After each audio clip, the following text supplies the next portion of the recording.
Welcome back, beautiful souls, to our second episode of Spirituality with me, Kay Yoon. Today, I want to share with you some of the signs and symptoms that I've experienced while I was going through spiritual awakening. Whenever people ask me what I used to do before living this somewhat more yogic lifestyle, they would be shocked to hear that I used to live the New York City life as a hedge fund accountant. Sometimes when I looked back at the drastic change, I surprised myself too. These days, I'm like a village girl living a super simple life, or much simpler at least.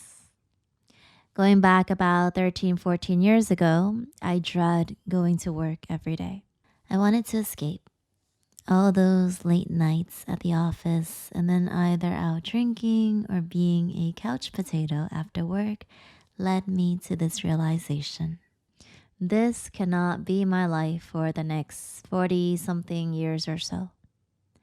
I was no longer satisfied with running and chasing for material things, relationships, or experiences. Because this material world is full of beauty and excitement, it's no surprise that most of us are totally attached and absorbed in it. When I was younger, I surely didn't know all these beautiful things are temporary and won't give me lasting happiness. Even to this day, with this understanding, I still find it difficult to let go of my desires sometimes. They call it samsara. Have you heard of this Sanskrit term? It means wandering through. It is a cycle of clinging and taking birth in one desire after another. Because of these desires, we cannot experience freedom.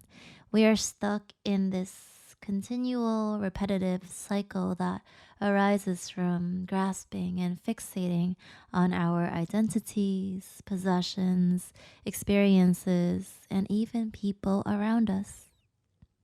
So at some point, I woke up and didn't want to chase anymore. I wanted to stop. I was tired of chasing. I just wanted to live, to enjoy life as it is in this present moment. It was as if I was running around in circles all my life and I didn't know what I was doing, didn't know where I was going. I love how Zen Master Thich Nhat Hanh explains it. I don't want to run anymore. My destination is here and now. He taught us that our practice is to always arrive in this present moment. We have been running our lives and we have not arrived. We have been looking and longing for something, but we haven't found it, so we continue to run. Now, these days, whenever I get caught up or lost in dwelling over the past or worrying about the future, I always tell myself, stop, pause, just breathe. There's nothing else to do. There's no place else to be, but to be exactly where you are, right here, right now. And it always works. So that hit me. I felt like I woke up. I realized all my life I was either living in the future, waiting for things to happen, or regretting things that I did or didn't do in the past. In actuality, all the wonders of life are available only in this present moment. The past is no longer here and the future has yet to come. There's only this moment where we can be truly alive. That's why all the great saints and sages talk about being here and now. It is the only real moment. In the beginning, this spiritual awakening process felt super overwhelming and confusing for me. It was as if everything I thought to be true about my life was a lie. Spiritual teachings revealed to us that everything in Maya, or this material world, isn't real, including us, our bodies, our minds, our senses, our thoughts. I used to think, how does that even make sense? I can see and feel my body, but I've learned that because it is always changing, it is temporary. It is not real. It is not eternal. That's why spirituality is a lot about unlearning. I started feeling more and more disconnected and detached from the activities and things I used to enjoy, and even people I love spending time with. Whenever I was out with my bestest friends, I would drift off to the galaxy, craving for solitude inside. Whenever I was dining out with my family, I secretly wish I was practicing yoga or at a bookshop reading some self help book instead. It was like after all these years, I finally discovered how much of an introvert I was. Looking back, it really wasn't easy.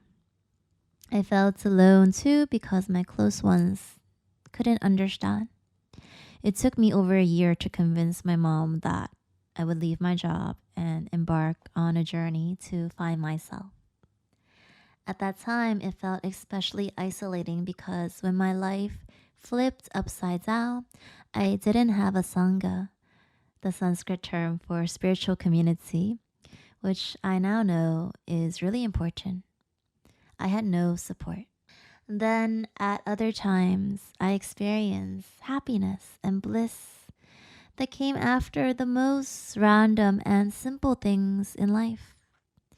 Happiness no longer meant keeping up with the latest fashion or partying with my girlfriends, though I still love them. I've learned that all those things only brought me to this present moment. And because I was present, I felt happy. Have you ever heard of the ice cream analogy? We may enjoy the first scoop of ice cream, second, third, or even the fourth scoop. But after the 10th scoop, it will make us sick. Which means happiness isn't actually in the ice cream. And this is the same for all material things. I started feeling more than content simply by just being in nature, attending a hatha yoga practice, spending a Sunday afternoon with a nice book, taking a stroll in Central Park, watching a beautiful sunset, or enjoying a simple, healthy meal. Another thing that grew on me was spreading loving kindness and helping others. I remember one of my teachers asked me if I had some time to offer service at their organization.